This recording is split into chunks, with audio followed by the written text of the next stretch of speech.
Bismillahirrahmanirrahim.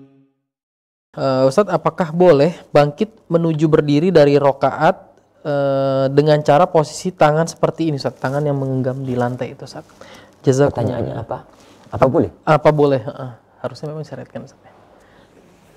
Jadi dalam fikih sholat itu para ikhwas sekalian, para teman-teman sekalian, ada masalah pokok, ada masalah yang apa tadi istilahnya? Ada masalah yang itu sensitif. Nek gak ngono sholatnya gak sah. Itu dalam masalah fikih istilahnya itu wajib atau rukun atau wajib. Tapi ada dalam masalah-masalah sholat itu bagaimanapun juga sah. Pembahasannya itu mana yang paling utama, mana yang paling baik. Ini sah, itu sah, ini sah, itu sah.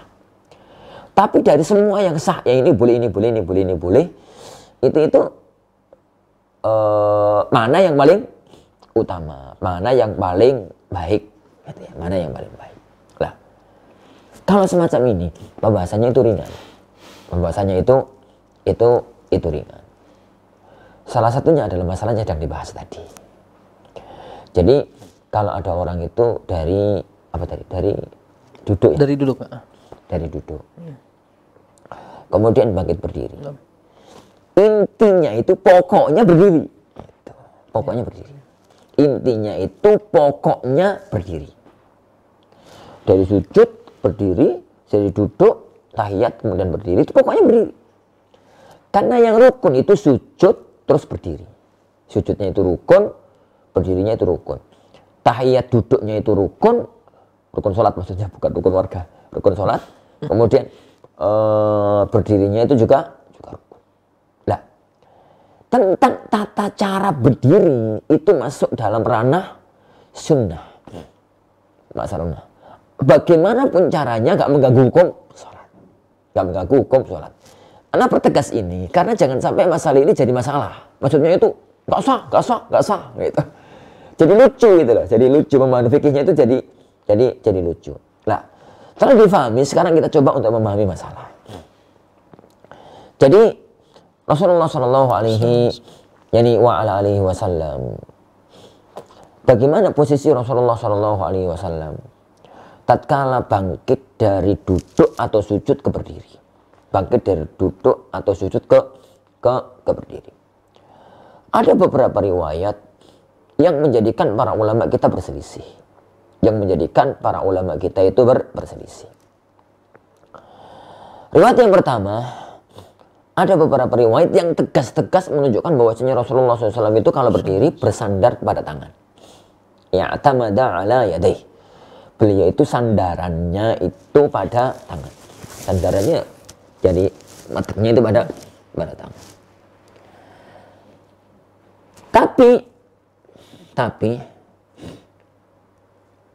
para ulama kita memandang hadis ini itu Rasulullah tatkala berdiri menyandarkan pada tangan itu memang koyok ngono, semacam itu tata cara sholat, atau memang Rasulullah itu butuh untuk sandaran pada tangan. Karena kalau sandaran pada lutut itu nggak kuat. Ingat ya, tatkala orang tahiyat itu kan tangan di sini. Tangan kan di sini. Tangan itu di sini. Tangan itu di sini. Di lutut, di paha. Tatkala tangan itu di lutut begini, mestinya tatkala berdiri itu tangan ini nggak bergerak kemana-mana, langsung berdiri pada waktu tangan itu ada di lutut. Lah, ternyata di beberapa hadis Rasulullah SAW itu sandarannya pakai tangan, jadi nekan dengan tangan terus berdiri. Yang jadi pembahasan di kalangan ahlul ilm adalah itu memang gerakan sholat itu mindah tangan dari lutut ke lantai untuk berdiri, ataukah itu Rasulullah butuh melakukan itu karena di lutut gak kuat berdirinya. Lah, kajian-kajian fikih yang semacam ini itu tuh banyak. Analisis ilmiah yang semacam itu tuh banyak. Perbuatan Rasulullah yang itu kenapa ya?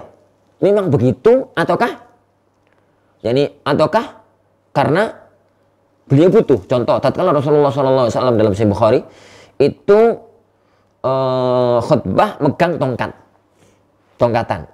Itu memang khutbah syariate pakai tongkat, ataukah Rasulullah SAW itu butuh pegangan karena sepuh, karena sudah tua. Dan kajian-kajian semacam itu lumrah banget dalam dunia fikih. Sehingga sebagian ulama mengatakan, ya memang tata cara khutbah itu megang tongkat. Akhirnya megang tongkat jadi sunnah. Dan itu menjadi mazhab sebagian para ulama. Yang kedua, sebagian ulama mengatakan, enggak, itu tuh karena Rasulullah butuh aja. Ini kan nggak butuh, ya nggak usah. Akhirnya jadi nggak sunnah. Akhirnya jadi nggak sunnah. Lah, dalam masalah tadi, masalahnya ringan. Kalau menurut anak pribadi, mau bersandar pada lutut, monggo. Mau bersandar pada tangan, pada lantai, monggo. Hanya untuk para ulama yang mengatakan bersandar pada lantai, tangannya itu bertelekan, ya menahan lantai untuk berdiri gitu ya. Ada satu riwayat masyhur di kalangan para ulama dengan nama haditsul ijan. Masyhur di kalangan ahlul ilm dengan nama haditsul ijni. Al-ijan itu hadis ngadon roti. Jadi kan Rasulullah SAW idza qama ya'jilu fi salatihi. Rasulullah SAW itu apabila bangkit berdiri, beliau itu melakukan posisi ijan. Al-ijnu itu posisi kayak orang ngadon roti. Hadis ini diperbincangkan para ulama dari dua sisi. Sisi yang pertama, sisi riwayat. Hadis itu sahih apa tidak. Bagi ulama yang mengatakan hadis itu dhaif, selesai masalah. Berarti bukan hujjah. Bagi ulama yang mengatakan bahwasanya hadis itu sahih, maka jadi dalil. Sebagaimana, dan itu yang dikatakan oleh Syekhul Albani rahimahullah, hadis ijan itu hadis yang sahih. Yang kedua, dengan anggapan bahwasanya hadis itu sahih, dengan anggapan bahwasanya hadis ijan itu sahih, sebagaimana itu ucapan sebagian para ulama, di antara mereka adalah Imam Al-Albani rahimahullahu ta'ala. Masalah kedua adalah, apa makna ijan? Sebagian ahli ilmi itu mengatakan, sing jenenge ijan, tahu ngadon roti di zaman dulu belum ono mixer ya. Jadi mereka orang-orang Arab itu kan makannya itu khubz itu roti. Roti itu diambil dari syair. Syair itu gandum yang putih gitu, gandum yang jelek gitu loh. Itu ditumbuk begitu, ada yang ditumbuk, ada yang digiling. Tahu gilingan masa tua, mau zaman dulu, tak batu bundar, di atasnya ada batu lagi, terus ono lubangnya, diputar begini. Diputar semacam itu, nanti keluar menjadi tepung, tapi tepung kasar karena zaman Rasulullah belum ada ayak. Itu dicampur dengan air, dicampur dengan sedikit zaitun, dicampur dengan garam lah, itu kemudian diadon. Itu namanya ijan.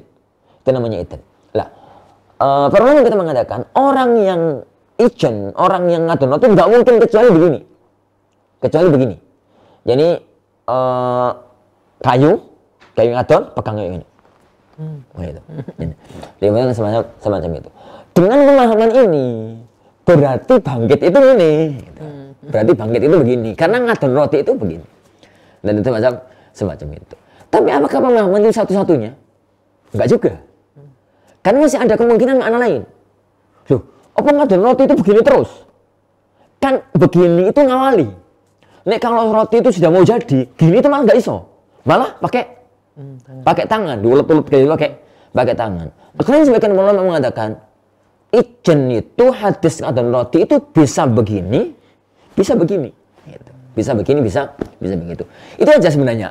Kasus ilmiahnya itu aja. Jadi itu anak sederhanakan ya. Kalau kita terlalu jelimet ke dalam juga terlalu ruwet. Gitu. Jadi sederhana kasusnya, sederhana masalahnya itu begitu aja. Jadi bukan masalah-masalah yang serius-serius banget gitu loh. Dalam artian nggak sampai berdarah ini sunnah, ini bid'ah, ini itu. Jadi masalahnya itu adalah analisis ilmiah menyikapi hadis-hadis Rasulullah SAW yang berkaitan dengan masalah-masalah yang semacam itu. Itu dalam fikih didiskusikan oleh para ulama dalam kasus hadisul ijan. Wallahu alam. Bisa. Anda secara pribadi ya mau begini monggo, terserah. Gitu aja kok. Wallahu alam bisawab.